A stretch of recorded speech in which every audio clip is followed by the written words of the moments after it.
All right, so Scott, here we are at Samovar in San Francisco in the Mission. One of our favorite spots. We've met here a couple of times, I guess. Yeah, man, this place is tough to beat. Yeah, and thanks to Jesse Jacobs for letting us shoot this here, which is we've occupied his whole back room, which is pretty good. So what are we drinking here? So okay, what we have here is a little bit of Kukicha Green, very potent, very good. And the other one is what Gava Oolong is the one that we have over here. Yeah. This, which is also potent. I think you steeped that for about 5 minutes too long a few minutes ago. So yeah, right, exactly. So now it's burned, but cool. So so I just wanted to chat today about your launch, your relaunch of Live Your Legend. Mm-hmm. I think there are some lessons learned for other people in that. And so why don't we start out, just tell us a little bit about why you decided to relaunch your blog. So you had a blog before. When did you start that? Let's see. The first blog was called Reading for Your Success, and I started it maybe like 4 or 5 years ago. I read a book called Internet Riches, and it said you could create a website without knowing code. And Scott Fox wrote the book, and I said, I don't believe it, so let's try it. And so I built it on Yahoo Website Builder, and it was a blog. I didn't know it was a blog. I just kind of wrote book reviews for personal development books and things like that. And it was just pretty stagnant. Like I would update it every 3-4 weeks at most, and I had 111 followers, and they were all friends and family for that whole 4 years, and I didn't have no traction, no growth or anything. And then as I met some of you guys in town, and Leo's and Habits, and these guys who in San Francisco building these businesses, I kind of said, either I'm going to shut this down, it's a waste of my time, or let's take it seriously and really do something with it. And the timing lined up perfectly, where I met, I think, all you guys about then, and also read a book called Inbound Marketing, which just laid out the framework for how to build something. And then I think I was having beers with you and Everett Bogue when I first met you guys last year. I think one of the first things you guys said is, reading for success. Let's see. Hate to say it, but you're probably going to have to rebrand that thing. And, of course, that's a shot on somebody's, it's like a personal attack when someone tells you you got to rebrand. But then I was on a run with Leo not long after that, and he's like, I got some tough news. I think you really need to rebrand that thing. That reading for success isn't very clear. And so I thought about it a lot and just realized that it was such a general topic that no one really knew why they were going there. They liked some of the articles I was writing and things like that, but I just noticed I was more and more helping people find work they really cared about, and kind of, if people were thinking about quitting a job, they were calling me, and I was having lunch with them, and I was having about an 80% quit rate. When I would sit with them and have a conversation, I realized, okay, this is the topic I really care about. I read What Color Is Your Parachute probably 12 years ago, and that kind of just put me on this track. And so I just realized that was really the focus where I wanted to spend my time. And so that thinking kind of lined up with this idea of rebranding, and then the next step was kind of, okay, how are we going to go about it? What are we going to actually name this brand? And then kind of go from there. So just to clarify a couple of things, you did have some success with the earlier blog. I mean, it had been around, you said, for about 4 years or so? Yeah, I had success with it. Once I got to that point where I kind of learned that people, like all you guys, were making a business out of these things, and there was a kind of a path you could follow. Because before that, I didn't even read one article or one kind of book about how to do that kind of thing. I never even looked into it. So for like the year before, Reading for Your Success had really good growth. I think we were 111 subscribers when I decided to not shut it down, and then before the rebrand, I think I was up to about 4,000. So that was in about a year or so of a lot of guest posting, a lot of interacting and all that. Yeah, and you had taken a course that Leo put out, didn't you? Yeah. It was the A-List blogging boot camp, and I joined their A-List blogging club, which, I mean, that really was all that it took. I mean, that just laid the framework out to show you kind of what steps to take to make this stuff work. And I watched everything. I mean, I dedicated, I think it was like 15 hours a week or something I was going to watch the videos for this long, test them out for this long, write for this, and that just laid the framework out, which was really powerful. And I also got to meet a ton of people through that community. Right. I think if I can think back to when we first met and we were, talking about your blog and suggesting that you needed to rebrand. Right. I think the reason that all of us felt like you had like incredible writing, and you already had this pattern of growth that was going really well for you, with a brand that just didn't speak the full message that you were all about. Right. Because it really was clear that you were into, like you said, helping people do something that they actually care about, do something meaningful, right? Especially from a career standpoint. And it just didn't seem to line up with the Reading for Your Success brand. So then when you decided to rebrand, what did you start thinking about in terms of topic and how to refine that topic? Yeah, so I was thinking about the name and thinking about how do I want to leave this behind or not, or maybe I'll just change the positioning of it but still have the same name. And I just realized if I was going to name what I'm doing right now, Reading for Your Success would never come on the table. It was just like a legacy thing. Right. So I was just like attached to it. So once I got over that, I started just thinking through what's inspired me and what's kind of gotten me fired up. I mean, even just looking through like books like The 4 Hour Work Week or The Alchemist, which was a really impactful book for me. And I was actually in Chile fly fishing with my dad in February, and I was reading The Alchemist, I think for the 5th time. And it's all about someone's following their personal legend, which is kind of their destiny, that they never actually get there, but they're always going after it and kind of doing what matters to them. Right. And when I was out by the river just like thinking about it, and just the idea of living your personal legend, or live your legend, which is what the brand ended up being, just kind of hit me. And I wasn't looking for it. I wasn't in the middle of a huge brainstorm session, which I had done for hours and hours prior, without coming up with what I really wanted. I mean, even you and I toyed around with a lot of different ideas, and then this one just felt like it stuck. And unfortunately, of course, the .com wasn't available. But after getting over that, I just decided to go with the .net, which ended up being no problem at all. I haven't noticed really any difference. Right. But, and I mean, same with, I don't think Traffic's a .net, so Zen Habits and all that. So that's how it came across, with just the inspiration from that, and just kind of that story behind really why I'm creating this community and kind of what we're going after. And even just thinking through a lot of like Simon Sinek's work from Start With Why, his book and his message about how people don't buy what you do, they buy why you do it, and you're really your reason for being. And for me, it's if we can get everyone doing work that they genuinely care about, it's literally gonna change the world. People are gonna treat their wife and their family differently at night if they're coming home excited, waking up excited. That's gonna ripple, and if you have enough ripples, you can create a revolution. So that's the whole why behind what I'm doing, and I think all that together has really allowed people to get behind something that they really care about, and they feel like they're joining something that matters. Whereas Reading for Your Success was more, I'll put my email address in so I can get these articles that I like. But it's like, where are we really going with it? Yeah,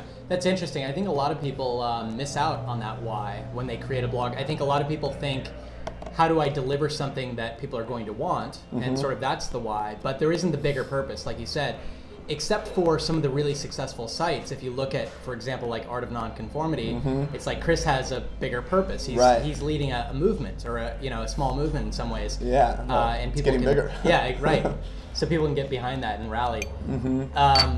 That's cool. I think it's a lot of people have a hard time with branding, and I think it's good to know that even someone with a really cool brand like yourself now, Live Your Legend, it's good to know that it takes some struggle to get to that point where you actually have a brand that resonates, and where you can actually get an available domain name, and its branding's really tough, and I think it deserves some time and just to let it happen, right? Yeah, that, and then, I mean, you can attest to this. How long did it take from when we first talked about doing it to actually it happening? It was a number of months, going through that, and it's a very tenuous thing. You're thinking about, what is this name going to be, and what are you going to be behind, and you see what all these other successful people are doing. You think, oh, I'd like to create my own whatever this is, and it even up until like the day that it launched, I was still thinking, oh, but what if maybe I should have done this, or should have done that, and because you're always thinking like, okay, maybe I could go back and I could still change the name at this point, but it's once we launched it, you get so excited and kind of committed and kind of want to stay consistent to what you've built. Now it's just like, when I hear and think of Live Your Legend, it gives me goosebumps. It's just like, it's exciting. It's sort of like Steve Jobs said about, you can't connect the dots looking forward, right? Right. But and so you can never know exactly whether or not what you've chosen is perfect. But you can get it close to the end goal, right? You can narrow things down enough that you feel like there's a small collection of things that would all work well, and then you just have to run with one, and you can't second guess yourself too much. Exactly. If you start running with something, your odds of being successful with it are a lot higher than if you sit there and kind of look at it like this, forever. So So to sort of summarize the relaunch process that we went through for Live Your Legend, and just full disclosure, we should tell people that you and I worked together on it. Yeah. And so basically, the first goal was to choose a topic and really hone in on what you felt like you had to deliver to your customers and your readers and to the world in general. Right. The second step, I guess, was to come up with a name and a branding that worked for it. Mm-hmm. The third step was design, which we can talk about in a second. And then the fourth was really to nail the launch. And I know that you really put a lot of time and effort into trying to get the launch process, the strategy locked down so that you could attract the biggest audience possible. Right. Why don't we talk a little bit about the design? What were you looking for, and how did you feel like that process sort of shook out? Yeah. Well, in the full disclosure thread, I had a very good coach. You know, you definitely laid out a good path and just put together a lot of kind of touch points for me to think about, which was awesome because I was spinning around a lot, you know, Yeah. and it's easy to get just paralyzed from all that kind of analysis, and I tend to be a perfectionist, and so I appreciate you bearing with me on it, but we got a good result. So yeah, in terms of the design, I always had an idea about the road less traveled has always been something that's been just near and dear to me. I think before college, a mentor of mine shared Robert Frost's poem. I think it's actually called The Road Not Taken, but that idea of just having your own path and blazing your own trail type of thing and just doing what matters to you, and it's not going to be the same as anybody else. Maybe it's going to be similar, but that concept made me think of just a little more rugged and just the off the beaten path type of like feel. a journey, sort of. Yeah, like a journey, right. And even almost like we talked about the treasure map idea, and even some of the stuff from The Alchemist where they talk about this journey and adventure. I wanted adventure and excitement to be really a part of it. Right. And I know for a while we were trying to make that specific treasure map thing work, and we ended up deciding it was a little too playful. We left one little part in, which I like, you know, where there's kind of a little dotted line going to your purpose. But that's where it came from. I just wanted something rugged, and then we look at some of the different sites that were out there to get an idea of inspiration. I think I ended up looking through, I don't know, probably 100 different sites, you know, and I don't know how long that sheet was that I shared with you of all my ideas. It's pages. Yeah, to say the least. But. So why did you decide to go with a totally custom design? So we ended up building a design from scratch for you. Right. Whereas before, I think you used the thesis theme sort of out of the box and just kind of tweaked it a little bit. Yeah. And a lot of people do that to begin with, and you know, you were able to make some progress with that to begin with, right. and that's totally cool, and it can work. But on the other hand, this time you wanted to really make it your own. Why did you decide to go that route?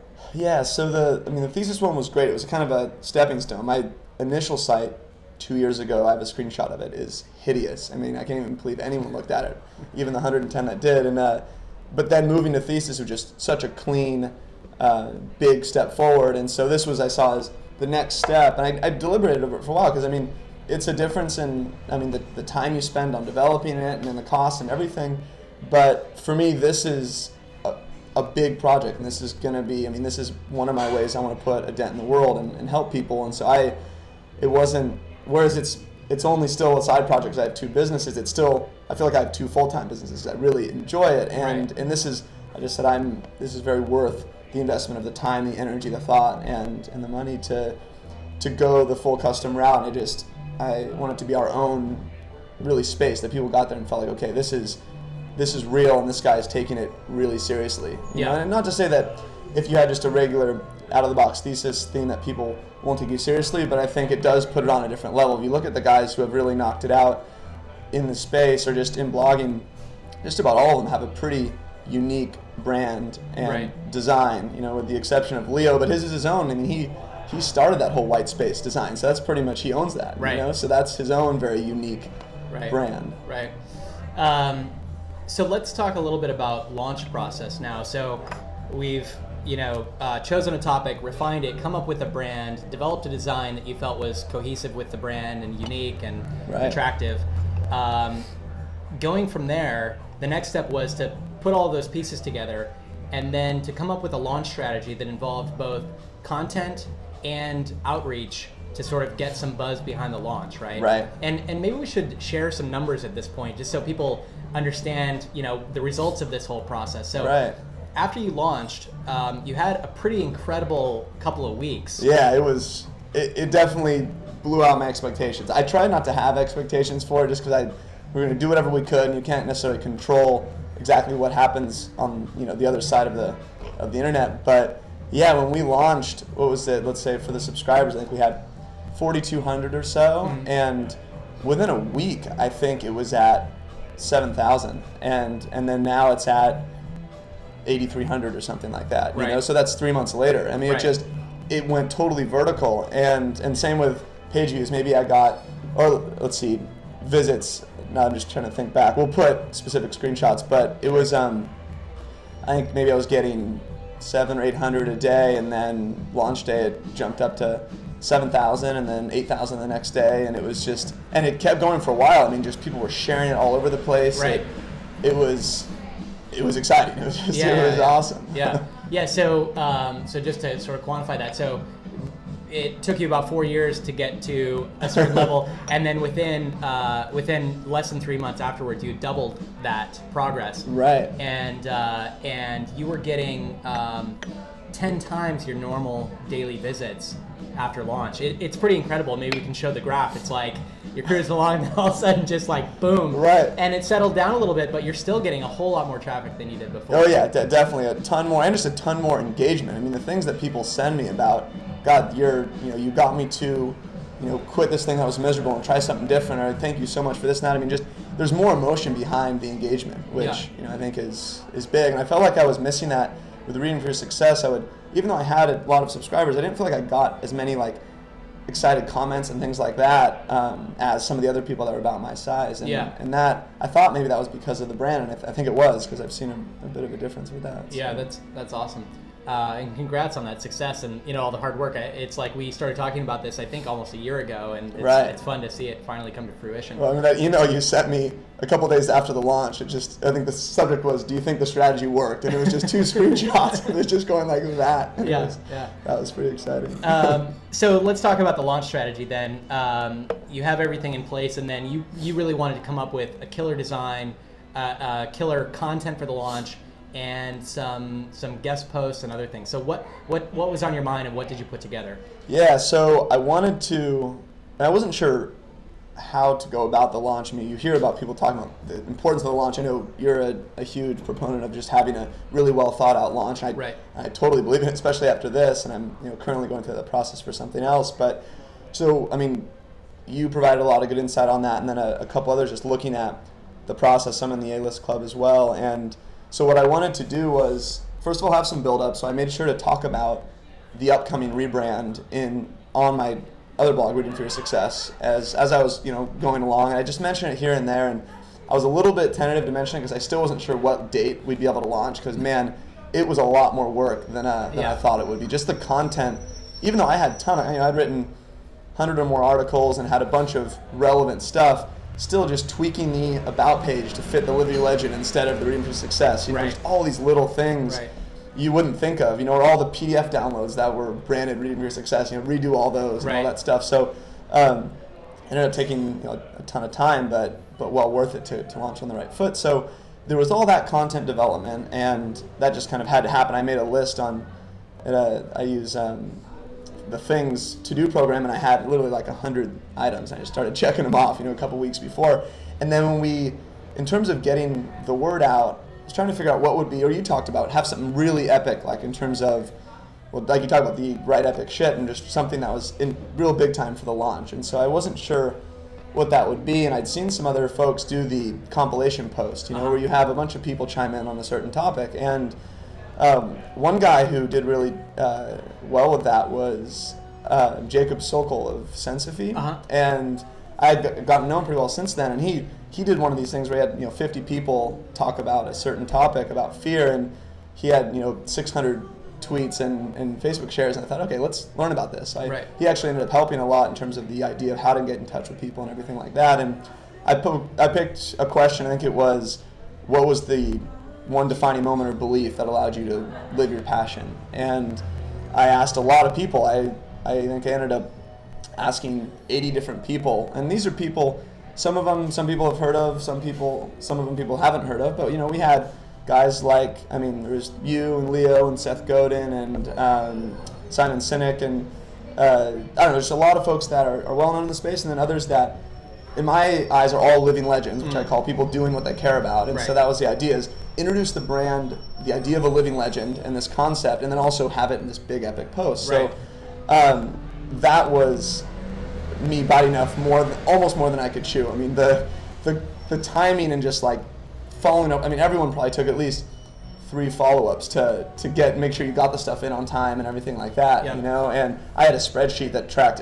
you know, every bit of it, and I ended up hiring someone to do all the kind of fleshing out of the proofreading and actually formatting it on the blog post pages. I couldn't do it all. You know.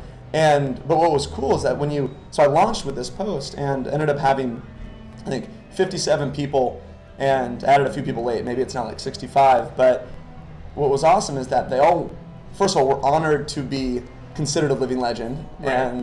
And I believe, I mean, the point of the site is that everyone can be a living legend if they do what they care about. It's not like you need to be Steve Jobs. And so that was neat. And then, you know, they contributed. And so once I launched, I told them, hey, your piece is up, and, you know, thanks a lot for the contribution. And some of them I'd ask them if they were interested in sharing it, but a lot of them, it was just, most people were happy to share it. You know, they were excited to share it. And so it just got, all that happened on that one day. And, you know, I mentioned in 2 posts prior to the launch with Reading for Success, and then actually made the switch over. We did like the redirect. What was it? Just swap from your old blog to your new one. Right, and then, you know, launch with that post, and then at that same time I'd queued up I had plans to do a number of guest posts, but I just didn't have the bandwidth for it. So I just tried to 80-20 it as much as I could, and figure out who's a good fit for my audience. So Jonathan Fields was one guy who I'd met at the World Domination Summit, and he was awesome about supporting me and doing a guest post, which was perfect. And also did one on Leo's site on Zen Habits. And those two together, what was neat is that a lot of people who follow Zen Habits also follow Jonathan Fields. And so, and I know that you mentioned it as well a little bit on Twitter and some other places, and a few others did, and all of a sudden people would say, God, I'm hearing about this everywhere. You know? And so, who is this guy? Yeah, right. And then you start to get some social proof, and people don't as much need to consider, like, okay, should I subscribe or not? Like, no, these guys are saying it, let's do it. And in conjunction with that, I think the 1-2 punch was you had all that come into our site, and then we created the Epic Work Toolkit, which is kind of like very similar to what you have on Think Traffic, right? When you subscribe, you get all these cool resources, and I think I had 4 or 5 PDF downloads and worksheets. And and so the guest posts on both their sites, the link to my site went directly to the page that described the toolkit, or the Living Legend post, and one or the other. And so when they saw it, they got right there. It was just a lot of content for them to take in, and so I think the conversion rate on that page was 26% or something like that. Which is incredible. Yeah, it was wild. I mean, mine's usually, I don't know, 1 or 2 or something like that. Exactly. Yeah, and then that all kind of worked together. Yeah, that's awesome. So you have you had an incredible launch, and now it's a couple of months after launch, maybe up to almost 3.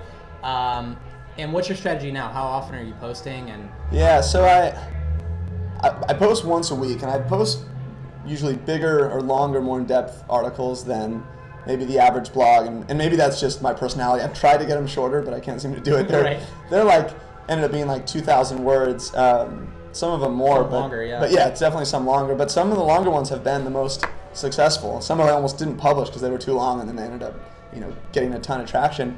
So publish once a week, and then this is probably, you know, my 40% project, I only spend so much time. I'd like to probably do it twice a week, but I want to keep what's sustainable, and I think that's the most important, is to have something that's consistent that people expect. And now people look forward to it, and I think they give my articles maybe a little bit more attention because it's only once a week, and at least that's what I tell myself, so I stick to once a week. But so I've done that, and also after the launch, after that big post, something you and I talked about was still deliver real big time on your specific unique selling proposition and your brand and your position in the articles to come. So don't stray too far off, you know, whereas I plan to talk about a lot of topics. Let's stick it to passion and doing work you care about. Or at least relate everything back to that, right? And so I think the next article I wrote was the 17 habits of people who change the world or something. And I called it the manifesto for Live Your Legend. And so it really hit all the main things that I believe in to help you live this type of life. But also I had 1 or 2 links to all the articles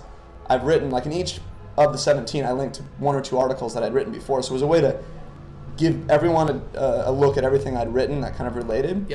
And kind of like a piece of pillar content that they could go back to and kind of share, and just it packed a lot of value. So that ended up getting a lot more traction than I thought it would as well. And then, you know, did some similar things going forward. And then, let's see, so I guess now there's that posting schedule, and then right now the big thing I'm working on is, the plan was to launch the blog and then launch a kind of a self-guided e-course / ebook soon after. And the plan for that is to launch it at the beginning of November, at least the soft launch to like a pre-launch group that I've created. And so I'm working on that right now. I'm kind of putting all the last pieces together.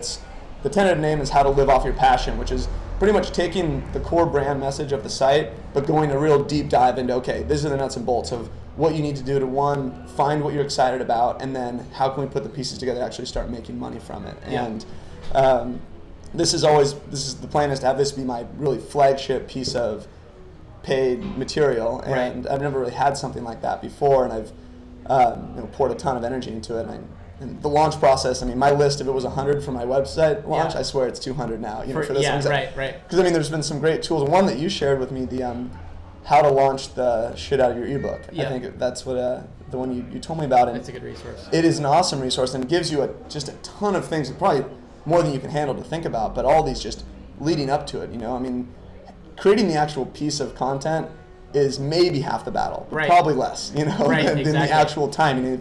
If you have a kick-ass product and you just let it go one day, I mean, it's possible you won't have any traction, at least in the beginning. And you could have a kind of a crappy product. You've seen some on the internet that aren't that great. But they kill it because they line up the right people, they do all the right stuff. So. Yeah, marketing's powerful, and it's even more powerful if you do have a strong product, because then it's and that's the sort of thing, like, maybe you can have a good launch with good marketing and a crappy product, but you don't have like a good sort of product with longevity, right? So if you have both of those, then you can create a product that can live on for years. Right, and it gives you, like you've talked about before, I mean, you and Leo and some other buddies online have been pushing it for a while, like, hey, you need a product, you need to have something, and I think I'm excited because it's going to give just a new level of credibility to things, and give me the chance to kind of get involved in some other joint projects and things like that. So I think and launching a product is also another opportunity to get attention. Even if people don't buy the product, they hear about it. It's going to be one of those things where they're going to hear your name all over the place. They're going to come to your site, and you're just going to get a lot of growth during that time, which is good for the future as well. But yeah, you've put so much time into this. I think it's ripe for turning into some sort of a business. Not that you haven't already, because I know you've had some success with affiliate marketing as well. And I've done a good bit of one-on-one work with people and some things like that. But the thing now is, let's think about how we can really get it out and help as many people as possible and scale it. And one-on-one stuff doesn't scale. It's rewarding, but it doesn't scale. So another thing I know that you're big on, maybe we can kind of end with this, is I know that you sort of have a bigger vision. This is like, this is the vehicle, but I think you want to take this places, right? What's your broader vision for? Yeah, I mean, it's really for this to be the premier resource online for people to start realizing that they can walk the path they want to walk, and to do work they really care about, and to have just a series of resources that, and a community, really a strong community that people come to realize what's possible, and to do the stuff that everyone tells you can't do. And so that's the plan, really, to do that through some of these digital products, and also through some different speaking stuff and live stuff, and to create really some type of a community, well, right now we have a community, but maybe more of like an official community, almost like the A-List Club or something like that, of people who are really committed to joining what I call kind of the One Life Club. You have this one life, let's do something that actually fucking matters, like seriously. And so that's the plan, and I think the leverage of doing all the stuff on the web is just unreal, so that's what's been so exciting about it. And also having the brand now that I really am behind, the level of excitement and the energy and passion that I have for it is just on a whole new level, because you feel like you don't have one arm tied behind your back. You just get all the energy behind this kind of laser focus, and people can get behind that. They know why they're putting their email in. if you could, if you were talking to someone who either was about to start a new blog or maybe had a blog that wasn't going so well and they wanted to do something else with it, could you just give us a piece of advice or two for them? Yeah, I think you have to pick something that you are crazy excited and passionate about. That has to be the absolute number one criteria. It has to be the first 5 or 10 criteria, because if you do it for like, oh well, this is cool, but also I see all these guys making money and doing all this stuff, like you're just not gonna be able to keep up because it's a lot of work. I mean, as you know, anyone who's done a blog and kept one going, I mean, it's a lot of routine, creativity, and just and fear and just energy and all that. So you have to just be really behind something. And if you are, people are going to feel that. And when they feel it, that's where the success starts to come, the traction, and then you can make it into a business. I mean, that's, most people online that I've seen didn't start and pick a topic because they were going to get rich. Just like whoever, Steve Jobs or Branson or Buffett, those guys didn't pick what they did because that's what's going to make them the most money. Right. They picked it because they love it, and then they got lucky in the sense that,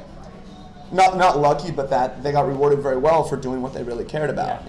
But there's not very many examples of people who start for the money and actually kill it and change the world. Yeah.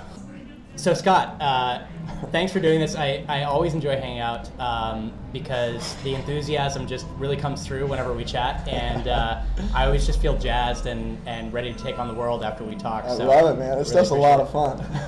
And I'm glad that all this is finally coming through in the website, and that you feel like it's matched up well with what you're all about, and that it's actually creating some synergy now, because the way you feel about your life is now the way you feel about your work, and it feels very aligned now, which it's exponential in terms of the energy that comes from that.